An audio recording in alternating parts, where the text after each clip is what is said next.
All right, God's strange work. The passage we'll be dealing with is Genesis 19:15 to 26. But my title comes from Isaiah 28:21 to 22. And I include the two verses to get the context of what he's saying. For the Lord shall rise up as in Mount Perazim, where he showed judgment against wickedness. He shall be wroth as in the valley of Gibeon, that he may do his work, his strange work, and bring to pass his act, his strange act.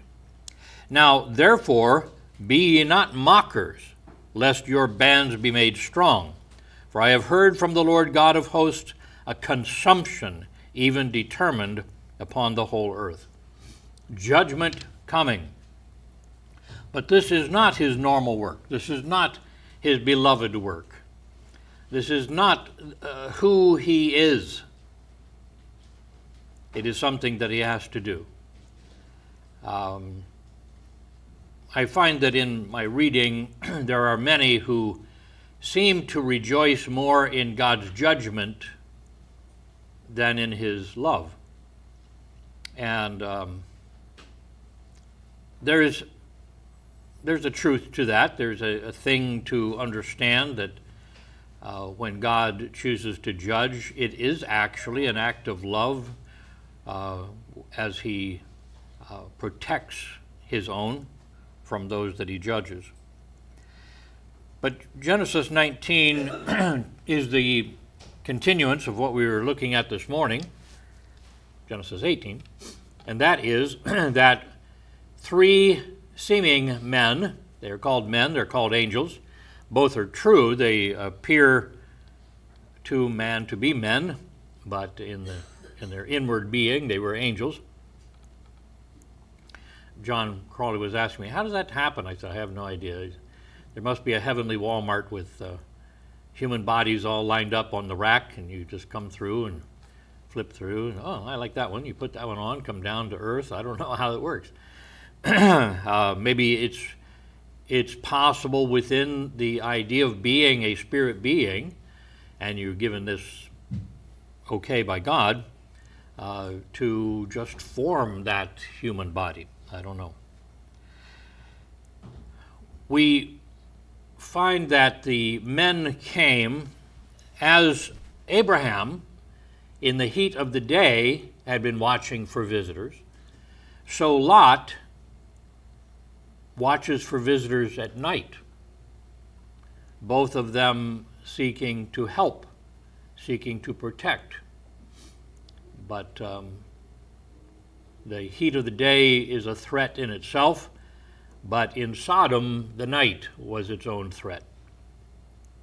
I've read that normally people in rather temperate weather would just find a place on some grass around some trees and roll their robes about them and spend the night in the open. They seem to indicate that that's what they would do, and Lot is insistent, oh, no, don't do that. Please come and accept my hospitality. So he feeds them. The second meal they've had that day, provided by a man of God. And it is after the meal that there's a banging at the door. Evidently a thick, powerful door. It's the kind of door with the kind of lock that you want when you live in Sodom. And loud voices, perhaps drunken voices. And they're saying, bring those men out. Bring those men out that we can know them. And Lot speaks to them, says, no, we don't do so wickedly. And he steps out, closing the door behind him, and even says he's willing to sacrifice his daughters to them for their pleasure, that have not known a man. Evidently, these people weren't that interested in the girls, but insist on the men and start speaking evil of Lot. He came in as a visitor, now he stays to be our judge. And the Bible says that the door began to break against their pressure. At this time, that was enough. And the angels showed who they were, having given no particular sign before that. They pressed the door open with, I'll call it, supernatural power, and pull Lot in against the whole crowd. And then with a gesture, with a prayer, with a something, a wave of blindness goes out upon all of those outside. Some have read it to where it was a strange kind of blindness, particular kind of blindness that allowed them to see in general but not in specifics. For it says that they wearied themselves to find the door.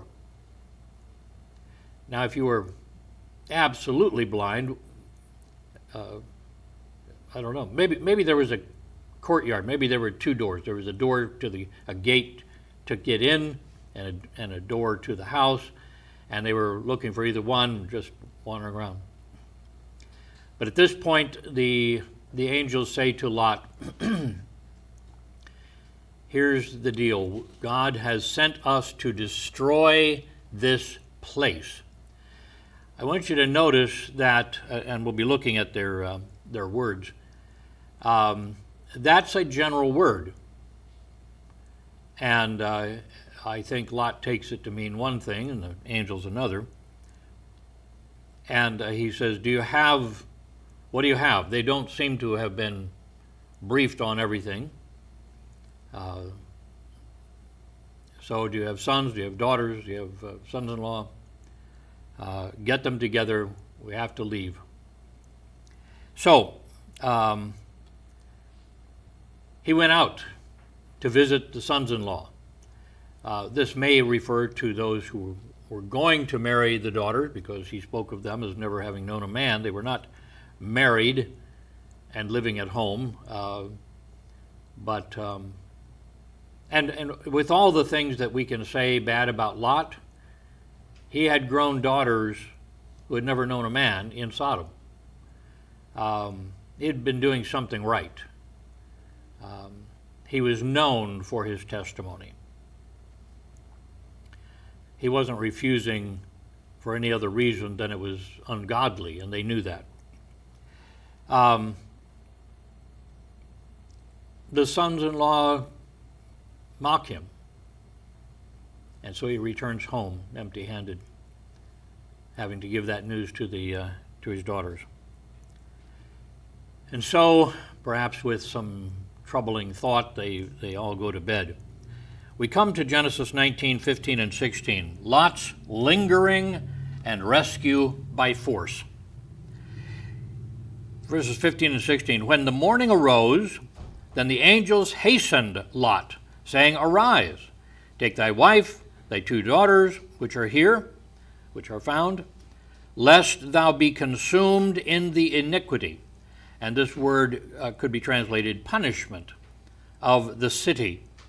And while he lingered, the men laid hold upon his hand, and upon the hand of his wife, and upon the hand of his two daughters, and the Lord being merciful unto him, they brought him forth and set him without the city.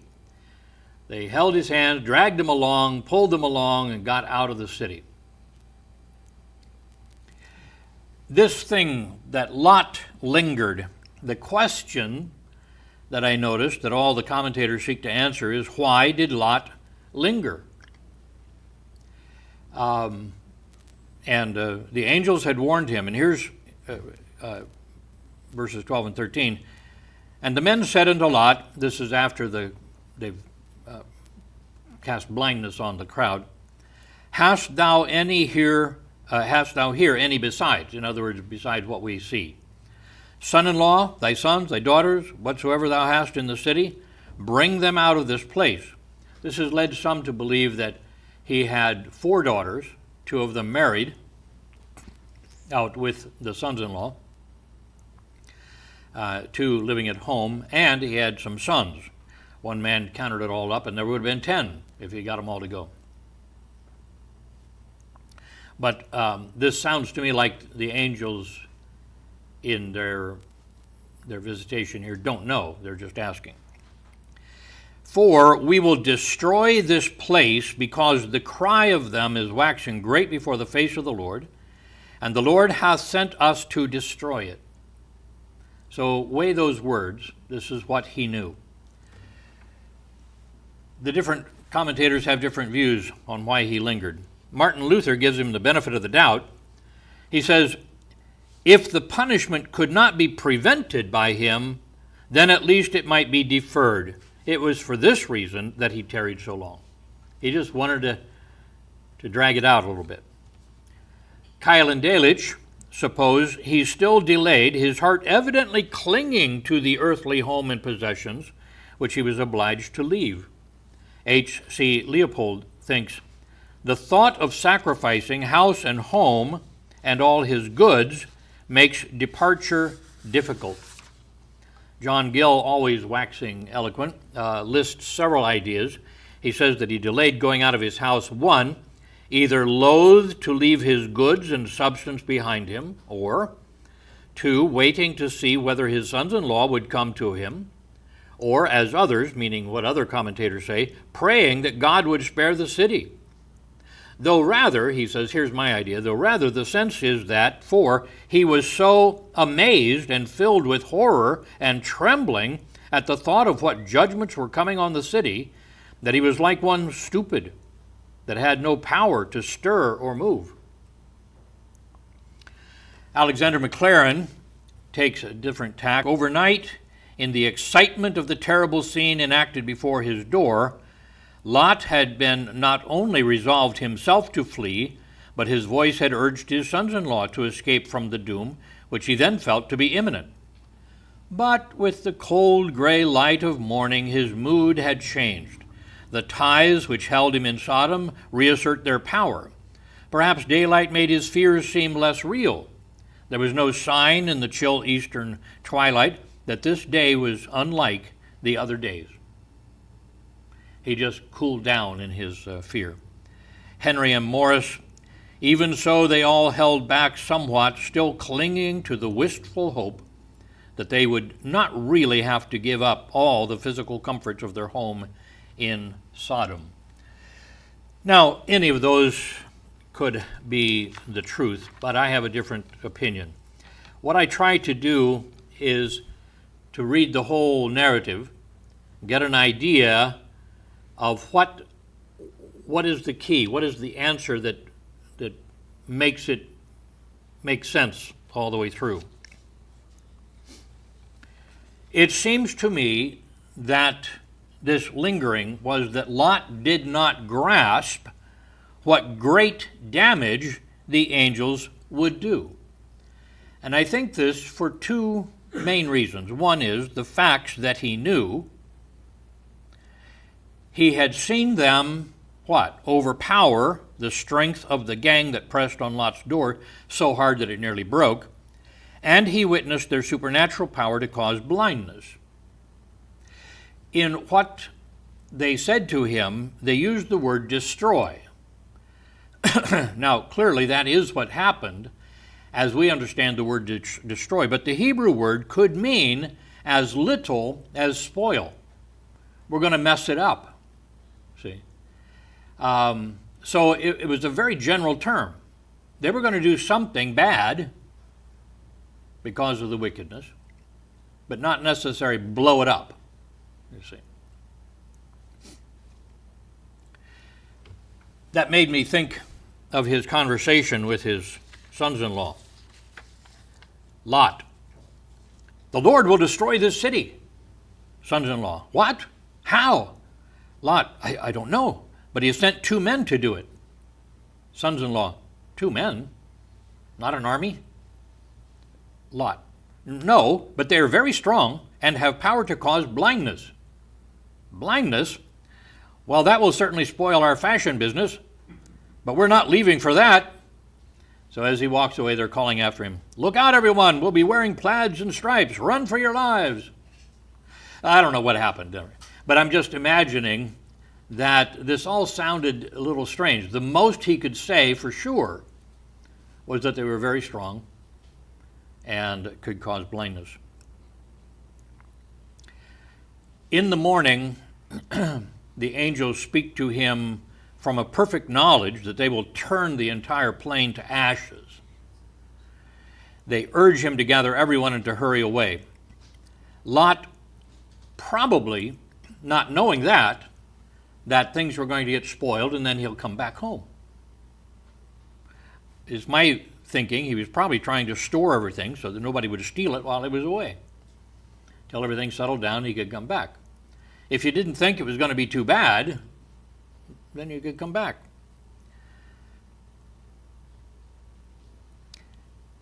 And then the second thing was how he changed his mind. Here's what he says. When they get him outside, they tell him, don't stay in the plain at all. Keep going until you get up to the mountain. And he says, oh, no. He was so shocked when they told him to leave the plain, go into the mountain. Oh, not so, my Lord. Let me just go to the little town where the people are nicer. I'll just go there. Yet, after he experienced the devastation, then he realized his danger. And Genesis 19:30, and Lot went up out of Zoar and dwelt in the mountain with his 2 daughters with him. Why? For he feared to dwell in Zoar. And he dwelt in a cave, he and his 2 daughters, the wife already having died. What made him change his mind? If he was expecting that, why did he say, well, just let me go to Zoar? That little city, that little place, that sleepy little town, see? But after he saw what actually was happening, he said, let's get out of here. This place isn't safe. So that brings me to the point where I think he didn't catch how bad this was going to be. And the angels, from what we're told, did not go into that in any detail. So he's lingering. We come back to that. We see Lot's rescue by force.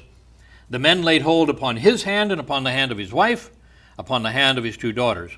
John Gill spells it out for us. The men laid hold upon his hand, upon the hand of his wife, upon the hand of the 2 daughters. One of them took hold of his hand with one of his hands, and on his wife with the other.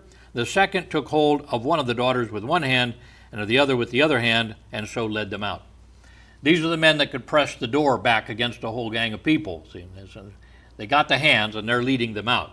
Whether they're coming with skips and hops or their feet dug in, it doesn't matter. These guys are pulling them out.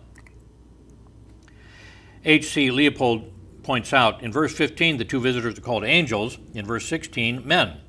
Both appellations, both names apply, one covering what they in reality are, the other how they actually appear.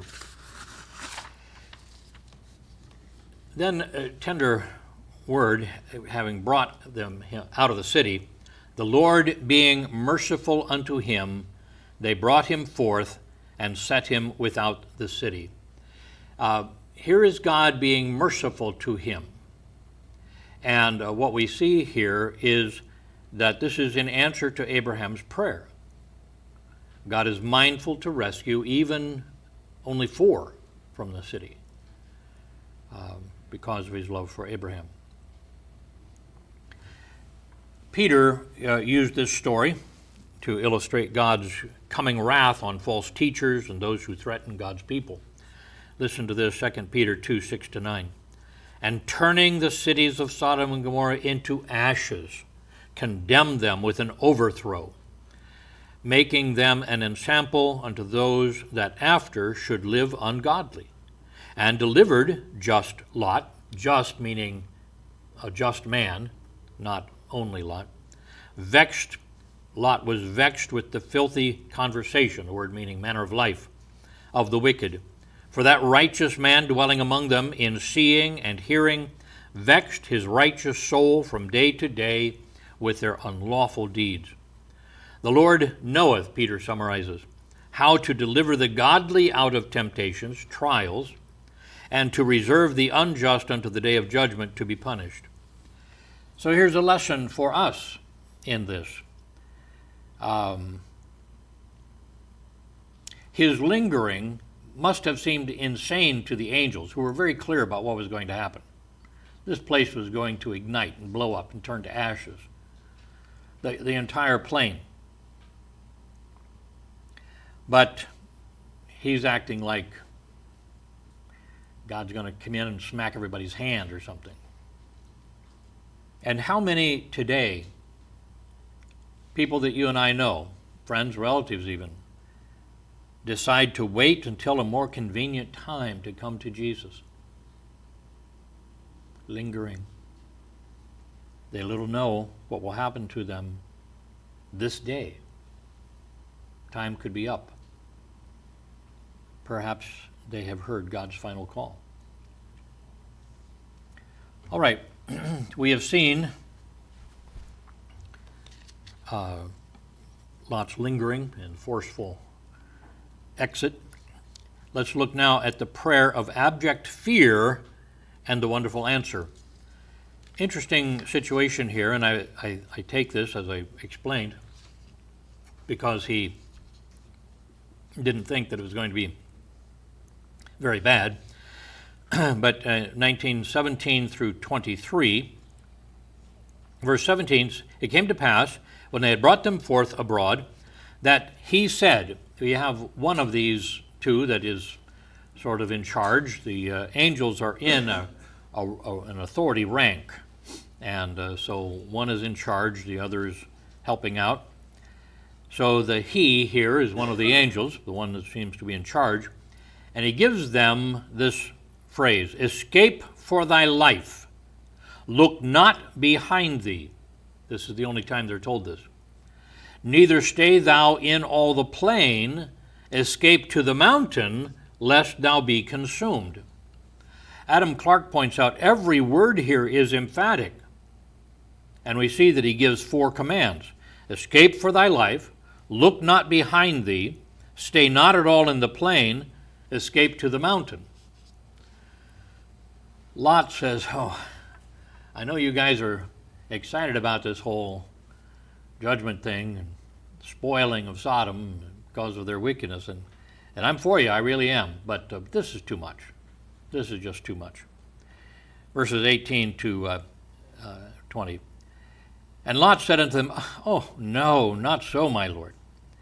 Behold now, thy servant hath found grace in thy sight, and thou hast magnified thy mercy. I know you're on my side. You want the best for me. You've already demonstrated that, which thou hast showed me in saving my life. Now that I'm out of the city, I don't have to worry so much, you see. You've saved my life, he says. And I cannot escape to the mountain lest some evil take me and I die. You're actually putting my life in danger by making me take this long, dangerous trip, go to the mountain. Imagine the angels looking at each other going, what's with this guy? Behold now, this city is near to flee unto, and it's a little one. Oh, let me escape thither. Is it not a little one? And my soul shall live.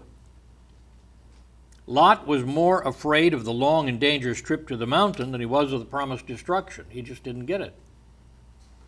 He argues, based on the mercy that they had already shown him. H.C. Leupold points out what I was saying. He does not seem to realize his extremity, nor to value sufficiently the undeserved favor bestowed upon him. He bargains for further consideration. By not knowing this, he does not take the 4-fold command seriously. He says, it's just overkill now. You got me out of the city. Why do I have to go clear to the mountain? I could die. The question here is, what's this emphasis on Zoar being a little city? It's the only city that ends up being saved in the whole 5 cities. It seems to me that by contrast to the others, Zoar was a sleepy little Mayberry, where the people were not as bad as Sodom. Says, yeah, I met Sheriff Taylor. He's a nice guy, has that little son with him. Came to visit Sodom once. I kept him at the house for a while. It's a little place. You'd like it there. And no nasty gangs of people roaming at night. It's something like that. This is the idea of it being a little place. So, completely wrong idea. A fear that he was fearing the wrong thing. And the angel answers him. And he said unto him, See, I have accepted thee. I have accepted thy face concerning this thing also, that I will not overthrow this city for the which thou hast spoken. I was going to, but now since you said that, I won't. Haste thee, escape thither, get there, for I cannot do anything till thou come thither. Some of the commentators say, well, this is the he that's talking. This was God back with them. And I said, no. God wouldn't say, I cannot do anything. This is the angel saying, I only have authority to do this after you're safe. Therefore, the name of the city was called Zoar, that is little, because it was Bela before, if you remember earlier story. The sun was risen, gone forth upon the earth when Lot entered into Zoar. He raised him up at dawn to get going and got him out of Sodom. It took them an entire 24 hours, that whole day and night, and it was dawning when Lot and his 2 daughters, I'm guessing, stepped across the line and got into Zoar. And with that, the signal was given, and the place blew up, raining fire and brimstone and destroying the whole place. So, the avenging angels were very patient with the family.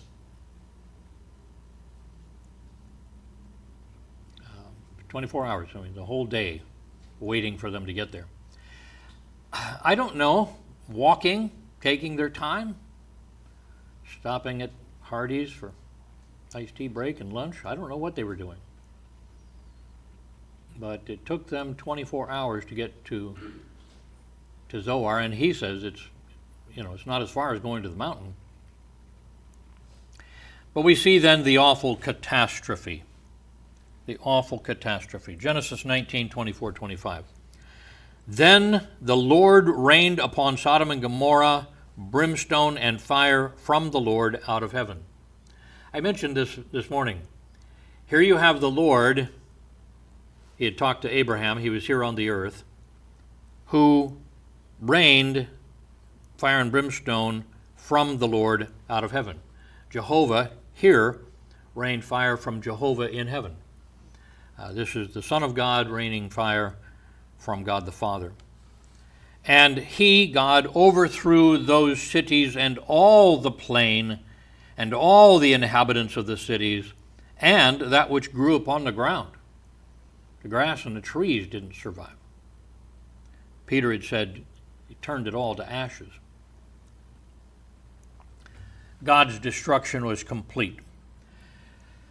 I am perfectly content to think that this destruction was supernatural, that fiery brimstone actually fell out of the sky, from the clouds or something. But it may have used natural elements. A couple of things make me think this. Kyle and Dalich, I thought, had an interesting report. They say Captain Lynch has discovered by actual measurement the remarkable fact that the bottom of the lake, this is the Dead Sea, consists of 2 totally different levels, which are separated by a peninsula that stretches to a very great distance into the lake from the eastern shore. So that whilst the lake to the north of this peninsula is, on the average, 1,000 to 12,000, or 1,200, 1,000 to 1,200 feet deep, making it so deep that there's no runoff from the Dead Sea. The southern portion is at the most 16 feet deep, and generally much less, the bottom being covered with salt mud and heated by hot springs from below. This made me think that perhaps there was a small lake there, a very fertile area. But what else do we know about this vale? Well, it was the Vale of Siddim was filled with slime pits. You remember that? When the battle came, when the 4 kings came to fight the 5 kings, and these are asphalt or tar pits. And the earlier kings of Sodom and Gomorrah died fleeing, but they fell into the tar pits. Sounds like a terrible way to go. What if then God triggered a volcanic eruption under the Dead Sea, or whatever lake was there then, that spewed flaming sulfur mixed with rock salt high into the air, and that's what came raining down? That would fit the description. These would then fall to the earth from heaven and ignite the tar pits. The very ground itself would erupt in flame. Asphalt burning, and burning the entire area. So again, 2 Peter 2:6, and turning the cities of Sodom and Gomorrah into ashes, condemned them with an overthrow. Sounds like a blowing up. The word is catastrophe, the Greek word. But let me close with the fate of the wretched woman who looked back. Genesis 19:26.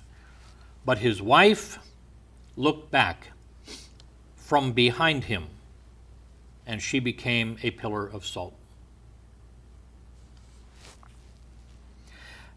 As far as we can tell, Lot's wife seemed to be a believer in Jehovah God. She was content to live with Lot, didn't mock him at everything, helped him with his care of the visitors, keeping them at a sort of a bed and breakfast for visitors. But she was strongly torn between obedience to what God had said and longing for what she had in Sodom. What she had in hand seemed more real to her than God's safety. Because at the time that she was lagging behind, when the time she was looking back, nothing had happened. They had spent the entire day walking and nothing had happened, you see. The thought probably was, we've done all this for nothing. She lagged behind the others. She stopped to look back. Now, again, perhaps God supernaturally turned her into a pillar of salt. But perhaps it was a falling chunk of flaming sulfur covered with rock salt that suddenly struck her, that she was buried immediately in a heap. The word translated pillar means literally something set over. It's translated garrison in 1 Samuel 10:5 and many other places. Some soldier building that was set over an area. And then it's translated officer in 1 Kings 4:19, actually referring to the king. Og of Bashan was an officer, one who was set over them. So this isn't precisely a pillar or statue. It's a heap, it's a pile, it's something set over. So it may be that this came crashing down, and the significance of it is that it happened right where she was standing, and because she had lagged behind, was looking there, and suddenly she's there, and then boom, there is a heap of burning salt Her death became her tomb and headstone all at once. When Jesus foretold the time of his second coming, not the rapture, which happens secretly, it happens between moments of time. There's no time distinction between when the Christians will be here and when they'll be in heaven. It just, boom, happens. That's the rapture. But his second coming in glory is also his coming in anger, in judgment. This is the day of the Lord when he comes. And it is to judge those who are persecuting and killing believers, his own. Very similar to what was going on here. So he uses this as an example. He warned people with this story, Luke 17:28-32. Likewise also as it was in the days of Lot, they, the people of the plain, did eat, they drank, they bought, they sold, they planted, they builded. They were looking for tomorrow, you see. But the same day that Lot went out of Sodom, it rained fire and brimstone from heaven and destroyed them all. Even thus shall it be in the day when the Son of Man is revealed. In that day, he which shall be upon the housetop and his stuff in the house, let him not come down to take it away. They had outside steps going up to the flat rooftop. There was like your patio. You go up there and bring food up there, or rest where the breeze would come by and so on. He says, if you're up there, you take the steps and leave. Leave your stuff. Your stuff's not as important as your life. Let him not come down to take it away. And he that is in the field, let him likewise not return back. Remember Lot's wife. None of this stuff should be so dear to us that we value it above our lives.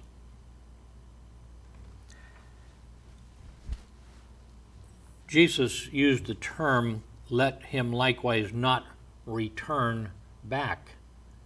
Remember Lot's wife. He may be indicating, as he would know, that Lot's wife was actually planning to return back.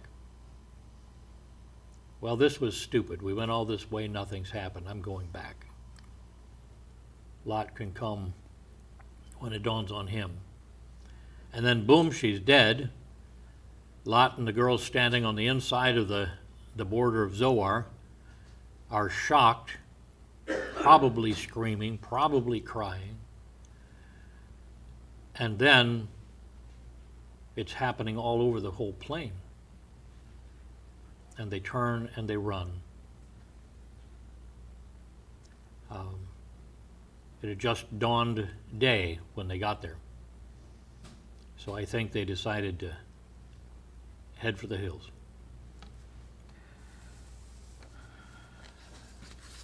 Lot made a decision to live not just in the fertile plain, but turned his tent toward the cities and then moved into the city. Granted, he did good. We see that he was watching for visitors at night and helping them, urging them to come under his protection. He was doing everything. They're under my roof. I can't let you take them.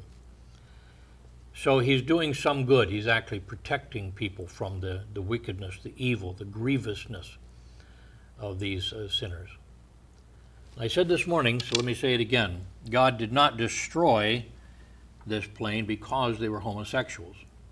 We've often been led to think that. But homosexuality is just one more sin. It's not the line that God draws.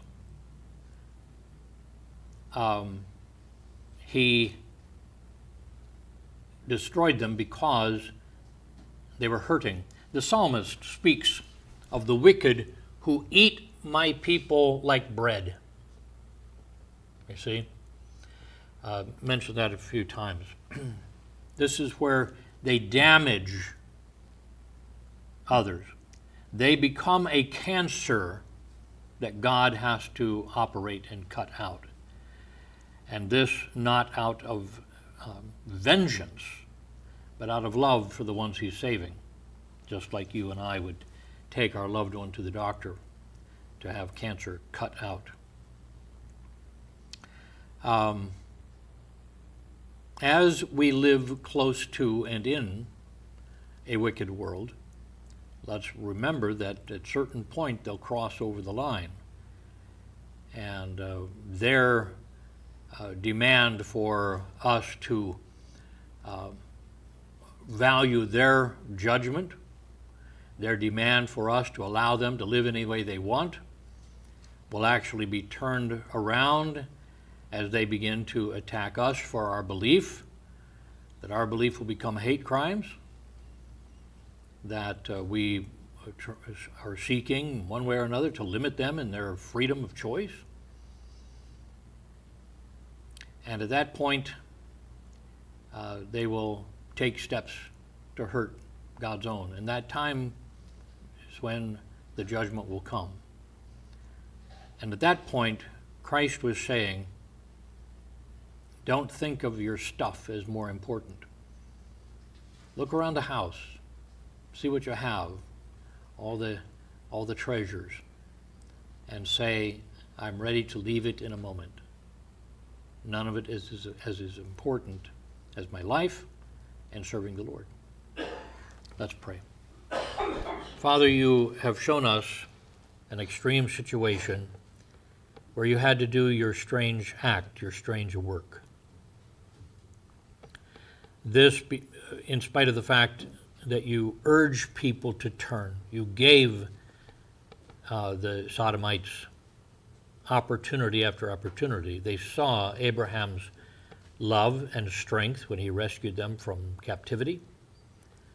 They saw Lot's prosperous life as you honored him, as he honored you.